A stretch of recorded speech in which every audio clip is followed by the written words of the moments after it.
Oke, baik teman-teman, di pertemuan Sociopreneurship kali ini, saya akan menjelaskan secara singkat ya, untuk project UAS teman-teman. Jadi, selain memahami materi ya, dari pemahaman sampai nanti ke teman-teman, melakukan refleksi, diskusi, dan sebagainya, maka salah satu luaran ya dari, eee, pencapaian teman-teman ya, yaitu salah satunya kita akan melakukan assessment yang terakhir, ASN 8 di jadwal UAS sesuai, di SIA masing-masing ya. Jadi teman-teman bisa mengecek itu kalau untuk, kelas malam dan kelas pagi tentu saja berbeda, tetapi di kelas Sociopreneurship ini, project secara online ya. Jadi nanti teman-teman mengumpulkannya secara online saat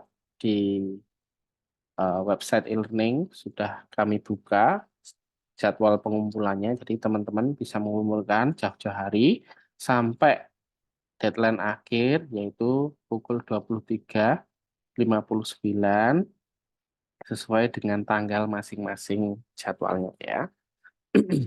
Tapi ingat teman-teman, nanti di jadwal SIA itu ada jadwal dari jam sekian sampai sekian itu teman-teman tolong datang untuk tanda tangan offline saja untuk keperluan administrasi ya, untuk keperluan administratif sekali lagi. Nah, lalu apa proyeknya? Untuk ASN yang kelima, maksudnya sebelum yang UAS itu adalah laporan progres nanti 2 minggu atau 1 minggu setelah ini ya.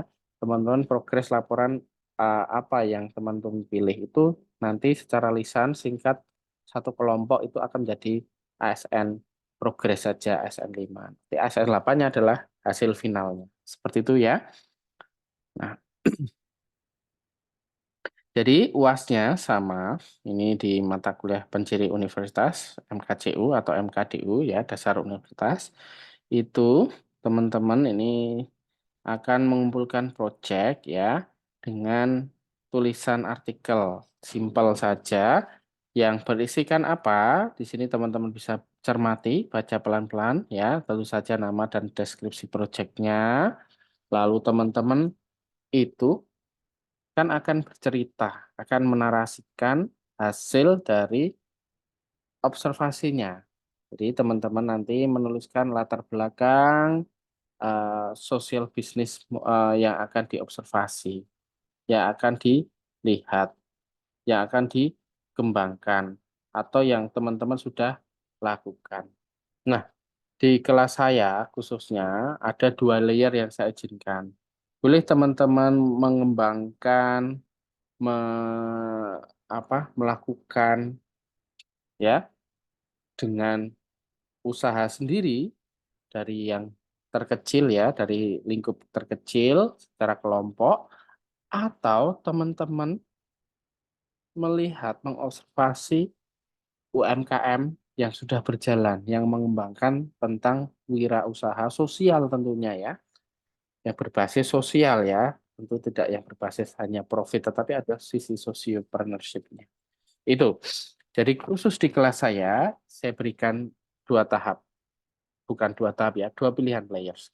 Kalau teman-teman bisa mengembangkan sendiri dalam waktu beberapa 1 bulan ini ya, sampai sebelum UAS itu bisa mencoba menjual atau melakukan bisnis jasa yang dalam level kecil, mencoba untuk mempraktekkan sociopreneurship itu boleh, atau yang berikutnya adalah teman-teman misalnya belum begitu kuat, sanggup, siap, ya lakukanlah observasi dengan cara mengamati dan melaporkan nanti dalam bentuk narasi dengan sudut pandang yang berbeda. Kalau tadi yang pertama adalah saya, kami, kalau yang kedua adalah mereka. Menganggap kalau teman-teman itu belajar dari mereka, ya. Nah, poin-poinnya mulai dari nomor 1 itu nanti tentu saja setelah deskripsi, jelaskan latar belakang atau diagnosis masalahnya itu apa. Kenapa mereka? Kenapa usaha saya? Gitu ya. Berjalan itu atas dasar apa? Ada urgensi apa? Misalnya di masyarakat itu ada potensi eh, tambak udang di pinggir pantai yang ada jembatan, apa ya? Saya menceritakan real ya.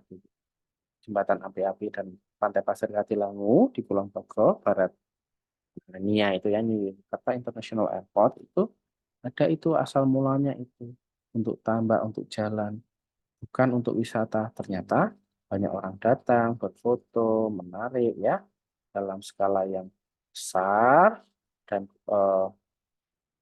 intensitas yang sering. Nah, di situ warga akhirnya sepakat, tidak hanya sepakat saja ya, sepakat untuk apa? Untuk macam-macam yang mempersiapkan lokasi itu dengan potensi-potensi yang ada ya, dengan kekuatan-kekuatan mereka orang-orangnya itu sedikit tapi regel. Regel itu bahasa Jawa, rajin, ulet. Jadi teman-teman bisa mengacu ke apa? SWOT-nya, struknya apa di sana, sudah dikaruniai eh, alam yang memungkinkan, tumbuh-tumbuhan sudah, yang mangrove-nya sudah ditanam jauh-jauh hari sebelumnya. Lalu apa? Dari sisi keuletan warga dengan membangun tambahan ya, jembatan-jembatan yang saat itu masih dari bambu ya, bukan yang sekarang dengan cor, tambahan cor itu karena maintenance-nya kalau bambu itu beberapa bulan sekali harus ganti. Nah itu dasar-dasarnya. Sampai kelemahannya apa? Ternyata di situ muncul ya, saat itu belum ada bandara ya, tapi sedang akan. Nah waktu itu muncul adanya opportunity dan sebagainya. Jelaskanlah di sini. Itulah salah satu contoh ya. Dan teman-teman itu wajib membaca ulang, mengingat ulang materi-materi sebelumnya. Karena ini semua rangkuman dari materi-materi sebelumnya ya. Jadi setelah itu gunakanlah model ini, salah satu model yang kita tentukan ya. Social Business Model Canvas yang nantinya teman-teman bisa ya mengikuti bagan dan uraiannya. Tuh. Lalu usaha atau kegiatan susunan yang diobservasi diuraikan secara kronologis per minggu sebelum jadwal UAS. Jadi teman-teman bisa uraikan sampai 3 minggu ini ya, 4 minggu. Dari mulai pengetahuannya, bagaimana manajemen pemasarannya, keuangan bisnis sosial yang diterapkan, karakter, sikap, mental, dan sebagainya ya. Sampai nanti capaian dan perubahan yang dihasilkan. Ya, target yang diobservasi. Mungkin kalau dari 3 minggu itu ya tidak terlalu signifikan, ya tidak apa-apa, diceritakan saja. Pak. Lalu tentu saja banyak hal itu yang berjalan, apalagi secara 3 sampai 4 minggu itu tidak berjalan mulus, ada masalah atau kendala apa, ceritakan ya dalam narasi itu. Dan kira-kira, nah PPEPW kan selain adanya E-nya evaluasi ya dari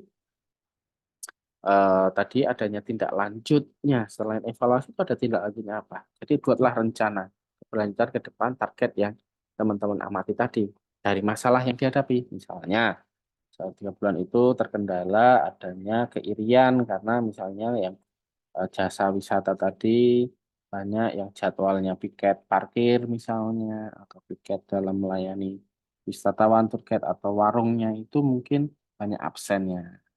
Yang lain sudah berjalan 5 kali, yang ini dia cuma baru 2 kali, 3 kali off. Akhirnya menimbulkan keirian. Gimana rencana kamu? Oh ada denda, ada ini. Itulah yang teman-teman wajib ceritakan ya, narasikan dari hasil observasinya. Jadi dari hulu ke hilir, maksudnya dari proses awal ada urgensi, ada need analisis apa, SWOT dan sebagainya, sampai ke adanya evaluasi, sampai rencana tindak lanjut. Itu ya, teknisnya adalah boleh kalau mau satu mahasiswa satu, tetapi kita juga buka pilihan supaya sekarang kan adanya collaboration ya, boleh bekerja kelompok itu malah disarankan sehingga akan membuat puzzle-nya lengkap ya. Selain dari usaha, pemantauan, sudut pandang satu orang, beda nanti dengan 4 sampai 5 orang kan lebih lengkap ya. Jadi itu bisa teman-teman mengumpulkan individu atau kelompok ya. Kalau satu itu minimal per mahasiswa 5. Jadi kalau kelompok nanti uraikan saja 5 kali 5 itu ya, karena harus dilengkapi itu, atau 4, 5 kali 4. Times Roman 12, party single, nanti wajib menyertakan foto atau dokumen pendukung yang mendukung evidence ya, bukti-bukti observasi teman-teman atau kegiatan teman-teman. Baik, itu selamat melakukan eh, observasi, pengamatan yang berdasarkan materi-materi dalam sociopreneurship kita ya selama hampir 1 semester ini ya. Di minggu ke-13 ini teman-teman mulai untuk melakukan observasi. Baik, terima kasih. Have fun and enjoy ya. Goodbye. Terima kasih.